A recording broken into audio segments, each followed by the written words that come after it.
अस्सलामुअलैकुम। मोहम्मद अज़हर सिद्दीक अपने programme mess views के साथ हाज़िर खिदमत है। कहने के अल्फाज नहीं है। बेनस्ल कौम कई चीज़ों को समझने की ज़रूरत है और मैंने ट्वीट भी किया इस हवाले से। जी, मैं बात कर रहा हूँ सानिया मरी के हवाले से। मुझे 7 साल पहले का वाक़या याद है। मैं बच्चों के साथ, 8 साल लगा लें, बच्चों के साथ मैं निकला और मैं साल में कई दफ़ा सफ़र करता हूँ नॉर्दर्न एरियाज़। बाहर जाने की बजाय मैं पाकिस्तान में कोशिश करता हूँ। इसी तरह बर्फ़बारी शदीद हो रही थी एक्सप्रेस वे पे और लग रहा था कि आगे गाड़ियाँ ब्लॉक हो जाएंगी। मैंने वहीं से वापस लिया और वापस इस्लामाबाद पहुँच गया। ये मेरी ज़िम्मेदारी थी और ये पूरी कौम की ज़िम्मेदारी है। सबसे पहली गलती तो इस कॉन्टेक्स्ट में ये है। और ये जब बर्फ़ पड़ जाए, ये आपको पता है, पानी और आग ये किसी को नहीं देखता। बर्फ़ भी एक पानी की शक्ल में है, आपको पता है, ये किसी का नहीं देखती, किसी के साथ ही नहीं होती है। हुकूमत, ज़िले हुकूमतों ने कोशिश की, लोगों को तंबीह की, लोग कहाँ मानते हैं इन बातों को। तो ज़बरदस्ती कहते हैं, रोक रहे हैं, कर रहे हैं, चढ़ दौड़ेंगे।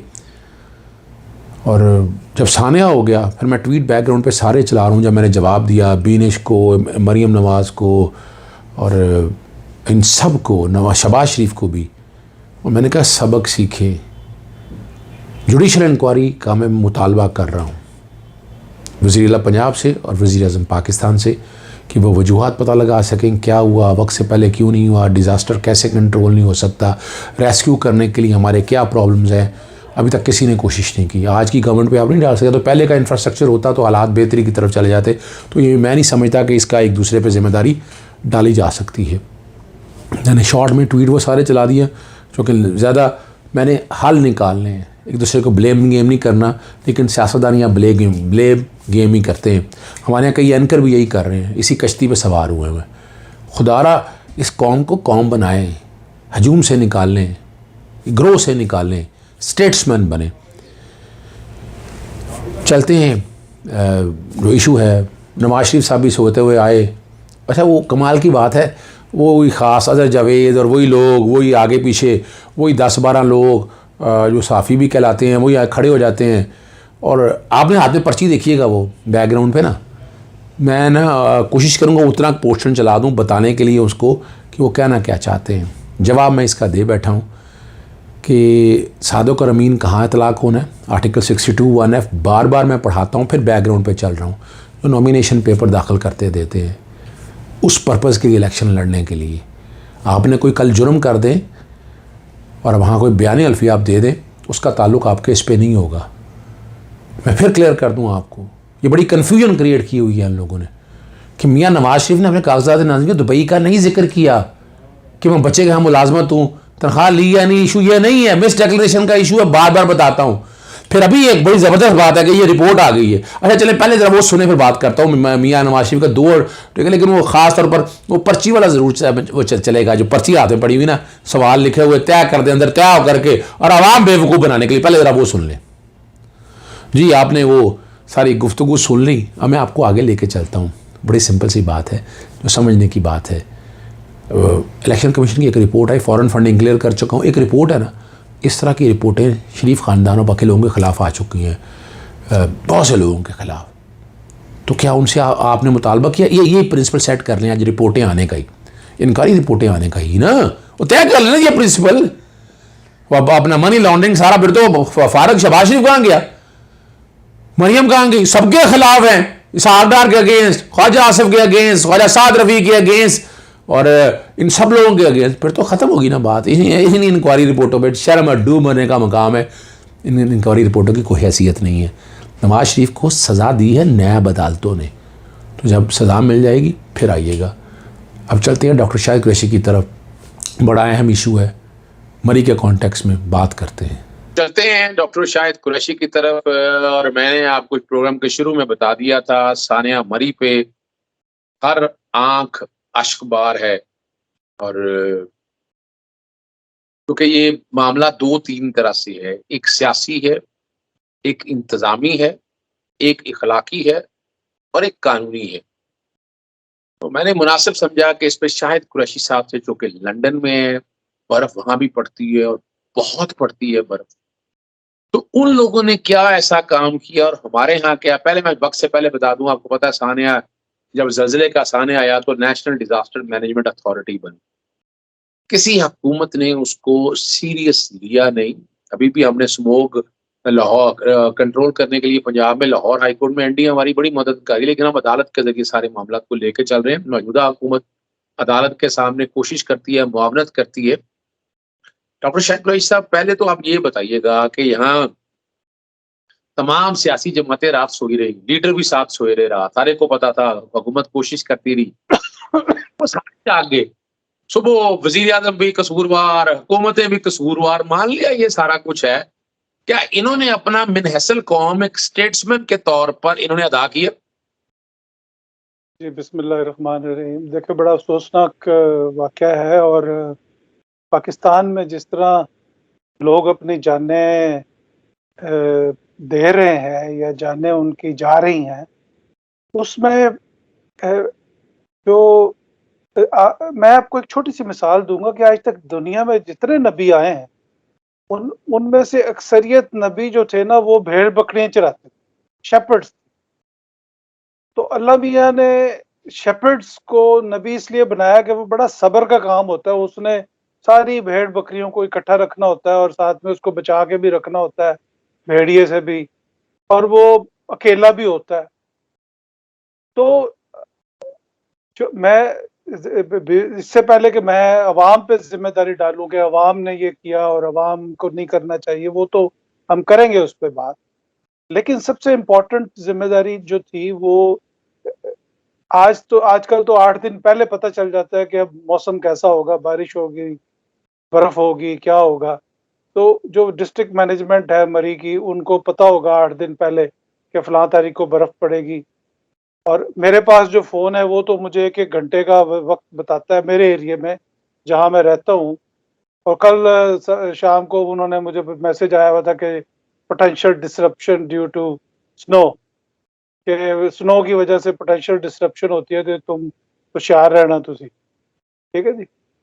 अब यही हाल पाकिस्तान में भी, जो वेदर है वो भी लोगों को पता होगा, तो इनको उसी हिसाब से इंतज़ामात करने चाहिए थे, ट्रैफ़िक की मैनेजमेंट करनी चाहिए थी। क्योंकि जो फ्लो ऑफ ट्रैफ़िक मैनेजमेंट है, वो सिर्फ़ फ्लो ऑफ ट्रैफ़िक मैनेजमेंट नहीं है, it is also linked with your security.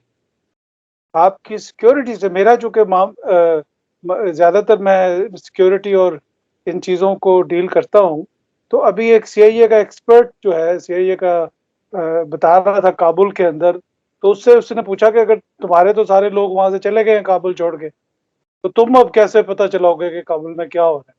तो उसने कहा कि हम सैटेलाइट से we can check how the flow of traffic is, कि ट्रैफ़िक फ्लो से हम पता चला सकते हैं कि क्या कुछ एक्टिविटी हो रही है।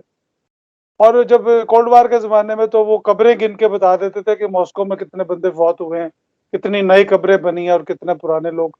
तो ये सारा आपका जो ट्रैफ़िक इंफ्रास्ट्रक्चर होता है, ये सारी चीज़ें, और मरी का तो रोड भी बहुत इम्पोर्टेंट है, आपके दिफ़ाई नुक्ता नज़र से।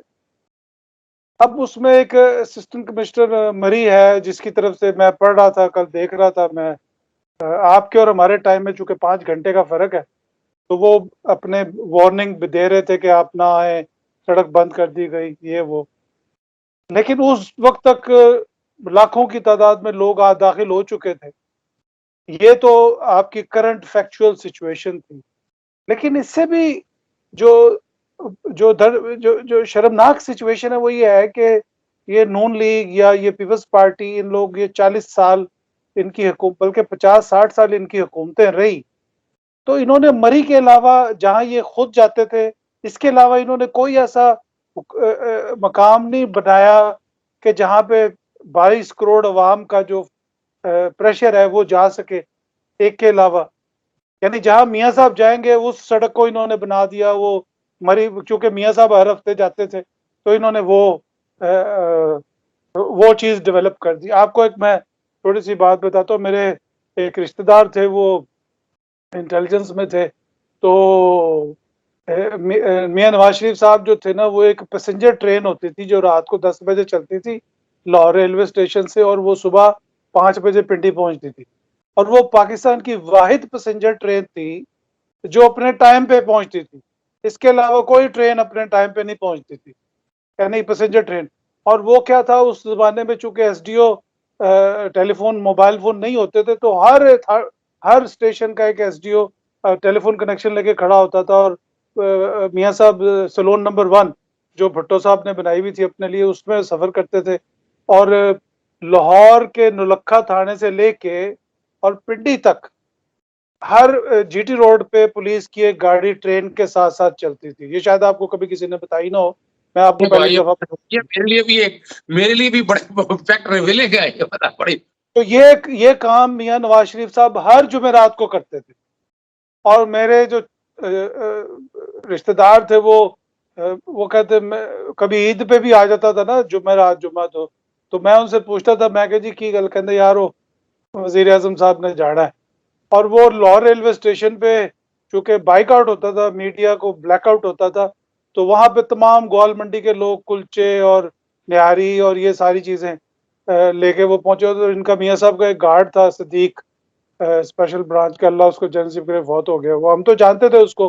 तो वो भी वहां पे मियां साहब के जो खाने छाने होते थे वो चेक कर रहा होता था। और मियां साहब के अगर किसी पसंदीदा मर्द या खातून ने बैठना होता था ट्रेन में, तो वो फिर शदरे के पास से उसको बिठा लेते थे वहां से, लाहौर स्टेशन शदरे से से? नहीं से अच्छा अच्छा लाहौर अच्छा से, अच्छा अच्छा अच्छा क्योंकि वो पैसेंजर ट्रेन थी, उसने तो हर स्टेशन पे रुकना है। अच्छा। उसमें कोई मारूफ गुलकारा तो नहीं होती थी? मैं अब इतनी डिटेल का तो मुझे नहीं पता कि उसमें कौन लोग थे। हम जरा सीरियस तो गुफ्तगू कर रहे हैं। मैं सिर्फ आपको ये बता रहा हूं कि जिस चीज पे हुक्मरान चल रहे हो उसकी पुलिस भी करती है, टेलीफोन महकमा भी करता है, और ट्रेन भी अपने टाइम पर। मियां साहब ने रावलपिंडी स्टेशन की बिल्डिंगें गिरवा दी थी क्योंकि उनकी गाड़ी को मुड़ के जाना पड़ता था।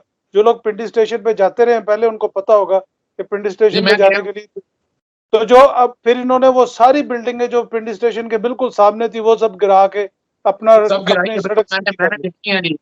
ये इस किस्म की जो हरकतें, ये जो बादशाहाना मिजाज है, ठीक है जी, जो हमारी पंजाबी जुबान में कहते हैं जात दी कोड़ किली ते शतीरिया नु जफे, ठीक है जी। तो आपने कोई अपने अलावा आपको कुछ और नजर नहीं आता, अपने अलावा आप किसी और को देख नहीं सकते। कोई एरिया डेवलप कर देते अवाम के लिए, को पार्क डेवलप कर देते, पार्कों के ऊपर कब्जे करवा दिए, ठीक है जी। तो अवाम के लिए आपने इतना 22 करोड़ का मुल्क है, तो इतना बर्फाना, इमरान खान अगर कहता है कि नॉर्दर्न इलाके में हम टूरिज्म डेवलप कर रहे हैं, तो वो टूरिज्म कहाँ से डेवलप करें? इतनी बड़े लोगों की जो, जिनके पास पैसा है, जो जाना चाहते हैं, तो वो कहाँ रहेंगे? उनका क्या इंफ्रास्ट्रक्चर है उनका? ये जो सीजन है उसमें वो, डॉक्टर साहब, वो नथिया गली में हिल्टन के जो मालिक है पूरी दुनिया में काम कर रहे हैं। वो बड़ी मुश्किल से वो अपना टेंडर में आकर बिडिंग प्रोसेस के जरिए नथिया गली में 5 स्टार होटल बनाने जा रहे थे, तो वो मुसीबत पड़ गई एक चैनल वालों को, और उनको उन्होंने कहा ये दो, और वो जिन्होंने अपनी पार्टी फंड के लिए पैसे दे दिए उसको ठेका दे दिया, हालांकि हर एक को पता है वो मेरिट पे आए हैं। देखिए बात ये है कि ये जो एक एटीट्यूड बन चुका है कि हर चीज की मुखालफत करनी है for the sake of opposition. जो नेशनल इंटरेस्ट है पाकिस्तान के अंदर, एक चीज की सबसे ज्यादा कमी हम देखते हैं, और मैं खुसूसी तौर पे चूंकि मेरा ये फील्ड ऑफ इंटरेस्ट है, वो है नेशनल इंटरेस्ट। जब हम इनको कोई नेशनल इंटरेस्ट की चीज बताते हैं, तो इनमें से अक्सर लोगों को तो पता नहीं होता कि ये, और फिर वो कहते हैं कि जी ਉਹ ਤੁਸੀਂ डॉक्टर साहब ਤੁਸੀਂ ਸਾਨੂੰ ਅੱਗੇ ਦੀਆਂ ਗੱਲਾਂ ਦੱਸ ਦਿਓ, ਤੁਸੀਂ ਹੁਣ ਦੱਸੋ ਕੀ होना। यानी जो एटीट्यूड है वो स्ट्रेटेजिक नहीं है। वो जिसकी वजह, अब ये वाकया पेश आया जब एनडीएमए की आप बात कर रहे थे, तो एनडीएमए के जो स्टाफ है उसको इन्होंने कम करना शुरू कर दिया था एनडीएमए का। देखे कोई भी जो रिस्क मैनेजमेंट का जो इदारा होता है ना, वो प्रॉफिट नहीं देता कमा के। ये बात उसका सही है। काम ही वो काम ही उसका काम ही, जैसे हमारी जो हॉस्पिटल है, एम्बुलेंसेज हैं, अब ये आपको नफा तो प्रॉफिट तो नहीं, ये कोई बिजनेस एंटिटी तो नहीं है। तो डिजास्टर मैनेजमेंट का अभी यहाँ पे कुछ साल पहले आपके एक जनरल साहब थे, जनरल अहमद नदीम, जो एनडीएमए के सरबराह थे, तो वो लंदन में तशरीफ लाए। मैं आपको बड़ी एक्सक्लूसिव बात बता रहा हूँ। तो मुझे मैसेज आया कि जी आप, दोस्त ने किसी ने किया कि जी आप जनरल नदीम साहब से मिल लें। मैंने कहा ठीक है जी। जनरल साहब की जी मीटिंग जहाँ पे हो रही थी, वो जगह जो था वो चर्चिल का वॉर हेडक्वार्टर था सेकेंड वर्ल्ड वॉर में। तो वो हमें जगह जो थी वो नक्शे में नजर आ रही थी, यानी जीपीएस पे, लेकिन हमें सड़क पे नजर नहीं आ रही। तो वो अच्छा। इतनी दूर था शहर से।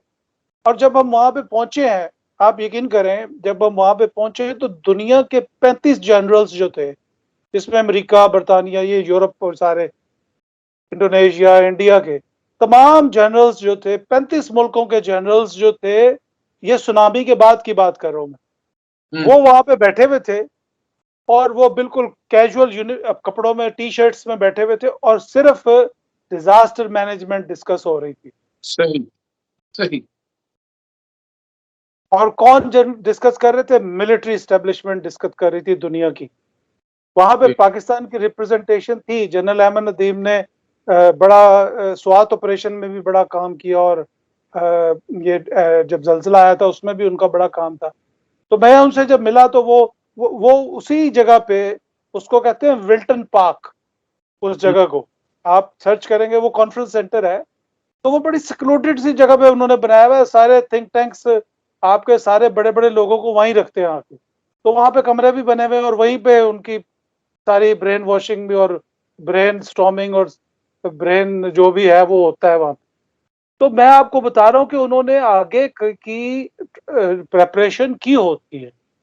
सही। अब आखिर में आपके पास लास्ट रिजॉर्ट में इस वक्त मैं बात कर रहा हूँ, तो मैंने पता कराया तो फौज ही वहां पे जाके लोगों की मदद रेस्क्यू कर। फौज ने किया, बिल्कुल, इसमें कोई शक अब आप मुझसे, अब जब मेरे से जब हम बात करते हैं, तो नून लीग या पीपल्स पार्टी के बहुत सारे लोगों को बहुत तकलीफ होती है कि यार ये फौज का क्यों जिक्र कर रहे हैं बीच में। तो भाई, आप पुलिस आपके कंट्रोल में थी पिछले 60 साल से, आपने पुलिस को ग्रो ही नहीं होने दिया, उसको डेवलप ही नहीं होने दिया। पंजाब 12 करोड़ का सूबा है, और 1.5 लाख फौज है आपके, 1.5 लाख पुलिस है। तो 12 करोड़ के सूबे को 1.5 लाख की पुलिस कैसे चला सकती है? बिल्कुल और सही। वो जो पुलिस आपने बनाई हुई है, वो भी मर्सनरी पुलिस हो गई, उसको डिसबैंड कर देना चाहिए। जी बिल्कुल, बात सही। Punjab police is a part of problem. Punjab police एक बड़ा सिक्योरिटी रिस्क है। बजाय इसके, आपको पता है कि मैं एक बड़ी एक्सक्लूसिव बात बताने लगा हूँ आपको। जो जॉर्ज टाउन में हाफिज सईद के बाहर धमाका हुआ था, घर के बाहर, जिसमें करोड़ों का नुकसान हुआ, 3 बंदे शहीद हो गए और जख्मी हो गए थे, वो सिर्फ एक 5,000 रुपए रिश्वत की वजह से हुआ। सिर्फ 5,000 पुलिस वाले रिश्वत? पुलिस वाले ने मोटरवे पे 5,000 रुपए रिश्वत लेके उस गाड़ी वाले को जाने दिया। सही। ओहो। और ये बात इस वजह से भी, ये इंटेलिजेंस रिपोर्ट में ये बात मौजूद है। तो आपकी पुलिस की कैपेसिटी ये है कि वो ना उसको कोई इंसाफ की फिक्र है, ना उसको कोई ये फिक्र है कि हमने इस इलाके की पुलिसिंग कैसे करनी, उनको सिर्फ पैसे से गर्ज है। और स्पेशली लैंड माफिया जो है, मैं इसको आपको पता है, खुद डील कर रहा हूँ। लैंड माफिया ने हमारी पुलिस को बिल्कुल जीरो पे ले आए हैं। कोई शख्स भी पुलिस को खरीद सकता है, और वो उसके, अच्छा। अब 5,000 रुपए की खातिर उस पुलिस वाले ने उस गाड़ी को जाने दिया शहर में, करोड़ों रुपए का नुकसान हो गया, और लोगों की जानें गई। तो अच्छा, मैं पुलिस की इंपॉर्टेंस इस वजह से ज्यादा है कि उसकी इंटेग्रिटी, उसकी ट्रेनिंग, उसकी सब कुछ ठीक होना चाहिए। जी। अच्छा, हमारा जो कि पॉलिसिंग पे इस पे हमने एक अलग स्पेशल प्रोग्राम करना है और बड़ी तफसीली गुफ्तगू होनी है। हम आते हैं इसमें, जो मैंने मरी के सानिया के हवाले से, जैसे मैंने अर्ज किया, हुकूमत का, जिले हुकूमत का, इन सब का कसूर है, हम ये कहेंगे पहलू तय हो जाए। लेकिन आप देखिए, लंदन में मेरा भी आना हुआ, मैंने यहाँ के इमरजेंसी की पोजीशन, यानी 3 तरह से, एक तो प्रेडिक्शन पहले है, फिर जैसे ही बर्फबारी शुरू होती है, अलर्ट में लोग मौजूद होते हैं, रिमूव करनी है बर्फ को, कैसे कम करना है, हर चीज अवेलेबल, एक एक जगह पॉइंट सारे तय होते हैं। तो हमारे यहाँ तो ऐसा निजाम कोई नहीं है, तो इसकी बुनियादी वजह आप क्या समझते हैं? इसका कसूर भी इमरान खान को देंगे, जो वजीर आजम है, हालांकि उसके सूबाई सब्जेक्ट से कोई ताल्लुक नहीं। देखिए, बात यह है कि जो रिस्क मैनेजमेंट होती है, तो रिस्क मैनेजमेंट का काम जो होता है वो डिस्ट्रिक्ट एडमिनिस्ट्रेशन के साथ लिंक होता है, और ये जो और इसको चलाना होता है स्टेट इंस्टीट्यूशंस में। तो नहीं, पाकिस्तान में कोई भी वजीर आला हो, कोई भी वजीर हो, जो असिस्टेंट कमिश्नर है, जो ब्यूरोक्रेटिक स्ट्रक्चर है, वो तो मौजूद रहता है अपनी जगह पे। बिल्कुल ऐसा वापदा है, पानी साफ, ये जो ड्रेन साफ करने वाले जो इदारे हैं, सड़क कूड़ा उठाने वाले जो इदारे हैं, ये तो इनका तो हुकूमत के तब्दील होने से कोई ताल्लुक नहीं होता। बिल्कुल ऐसा ही है। लेकिन लेकिन जो आपके जो पॉलिटिशियन है, जब वो तनकीद करते हैं, वो कहते हैं जैसे कूड़ा उठाने का काम वजीर आला का काम था। आपने आपने उन इदारों को डेवलप ही नहीं होने दिया जिन इदारों के ये काम थे। आप डिस्ट्रिक्ट मैनेजमेंट के जो लोग होते हैं, असिस्टेंट कमिश्नर, डिप्टी कमिश्नर, ये लोग किसी जमाने पे मेरिट पे आते थे, टैलेंटेड लोग होते थे, और इनके हुक्म पे जो है वो पूरा एक शहर, जो इनकी जिम्मेदारी है शहर को देखभाल जो है, कि मेरा शहर जो है उसमें कितनी कैपेसिटी है, कितनी गाड़ियां आ सकती हैं, कितनी गाड़ियों का फ्लो होगा, इन एंड आउट कितना हो रहा है, ये कैलकुलेशन रखना तो डिस्ट्रिक्ट मैनेजमेंट का काम है ना जी। ये तो वजीर आला का, वजीर आजम का काम नहीं है। लेकिन हमारे यहाँ पे जो माइंडसेट बन चुका है, और उसकी वजह यह है कि एक इमेच्योर पॉलिटिकल क्लास आपने पैदा कर ली है, जो कि एसटीडी क्लास है, सेक्सुअली ट्रांसमिटेड डेमोक्रेटिक क्लास, कि आप बच्चे उनके बच्चे आ रहे हैं, मियाँ साहब के बच्चे आ रहे हैं, जरदारी साहब के बच्चे आ रहे हैं, भुट्टो साहब के और पीर साहब के बच्चे आ रहे हैं, सब ने अपने अपने बच्चे आगे किए हैं। कोई पॉलिटिकल स्ट्रक्चर नहीं है, कोई काउंसलर, कोई बल्दियात का निजाम। तो जब ऐसी सिचुएशन होगी तो वो इसी तरह की बातें करेंगे। हालांकि इस ये तो डिस्ट्रिक्ट मैनेजमेंट का काम था, ये तो ऑटोमेटिक होना चाहिए था।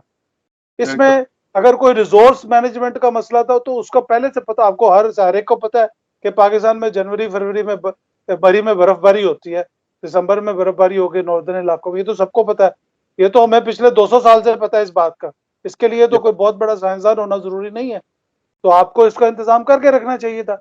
अब डिस्ट्रिक्ट मैनेजमेंट चूंकि फंक्शन नहीं कर रही, वो अभी भी मियाँ साहब का इंतजार कर रहे हैं।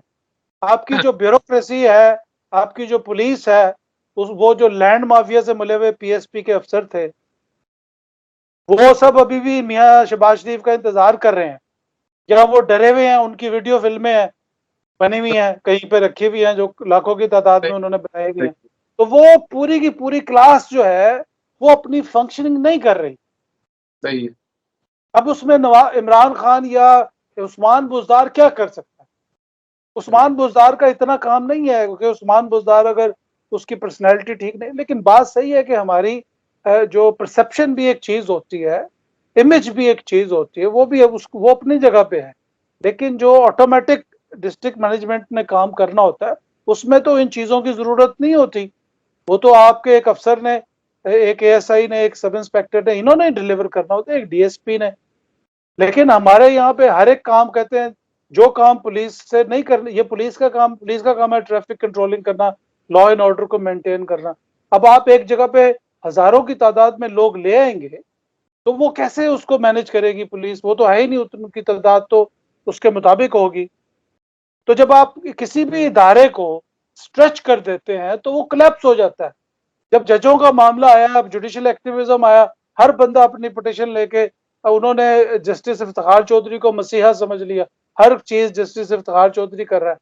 पुलिस आ गई, पुलिस से मतलब हमारी जो ये मसीहा की तलाश जो है ना, ये एक बादशाही मेंटेलिटी की, क्योंकि हमें उस तरह का ऑटोमेटिक इंफ्रास्ट्रक्चर मिला ही नहीं। बिल्कुल बात सही। जो गुलामी की आदत डाली गई है कि अगर एक एप्लीकेशन भी है तो वो भी एम्पियर, एक ऐसी एप्लीकेशन, मतलब एक हमें कोई बता रहे थे इस्लामाबाद में 90s में जब पीपल्स पार्टी की गवर्नमेंट थी।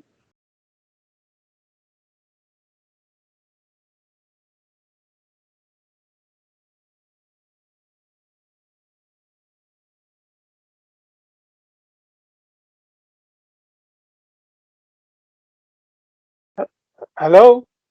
जी जी। ये बीच में कॉल आ गई थी तो आप इसको edit पीपल्स पार्टी की गवर्नमेंट थी, वहां से शुरू करें। जी, वो पीपल्स पार्टी की गवर्नमेंट थी, तो इस्लामाबाद में तो एक साहब की अपॉइंटमेंट हो गई सैनिटरी इंस्पेक्टर।